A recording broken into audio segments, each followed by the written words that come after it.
প্রধানমন্ত্রী তারেক রহমানকে সৌদি সফরের আমন্ত্রণ জানিয়েছেন ক্রাউন প্রিন্স।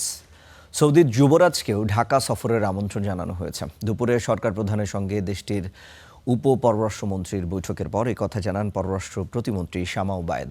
এছাড়াও বিনিয়োগ বৃদ্ধি ও দক্ষ শ্রমশক্তি নিতে রিয়াদের আগ্রহের কথাও জানান তিনি।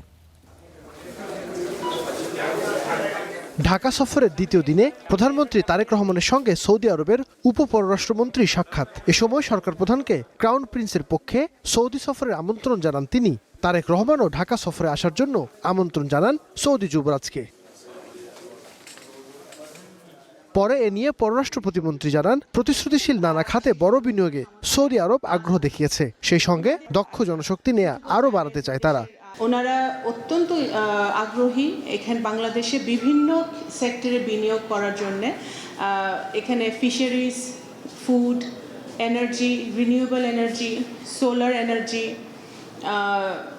আইটি, আর্টিফিশিয়াল ইন্টেলিজেন্স, এই ধরনের বিভিন্ন সেক্টরে তাদের যে দক্ষতা আছে সেই দক্ষতা কাজে লাগিয়ে সৌদি সরকার এখানে বাংলাদেশে ইনভেস্ট করতে আগ্রহী।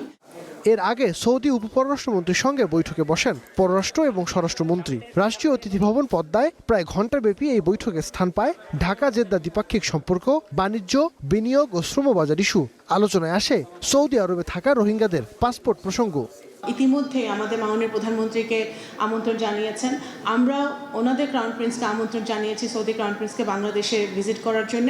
আমরা আশা করি সামনে বাংলাদেশ সৌদি আরবের খুব শীঘ্রই সৌদি আরবে একটি জয়েন্ট মিটিং অনুষ্ঠিত হবে ইনভেস্টমেন্ট নিয়ে, যেখানে আমাদের বিডার চেয়ারম্যান সহ অনেকে অংশগ্রহণ করবেন।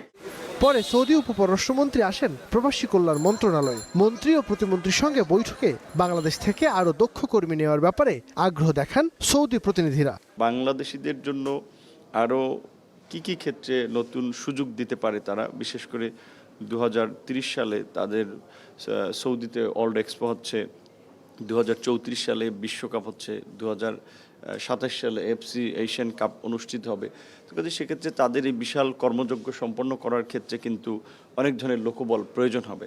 এবং তারাও ইতিমধ্যেই বলেছে গতানুগতিক সাধারণ শ্রমিকের পাশাপাশি টেকনিক্যাল ক্ষেত্রে স্কিল লোক, বিশেষ করে হোয়াইট কলার জব আমরা যেটা বলি, IT, AI, robotics, doctor, engineer, এই সমস্ত ক্ষেত্রে অনেক লোক প্রয়োজন আছে। সেক্ষেত্রে তারা বাংলাদেশকে সুযোগ দিতে চায়।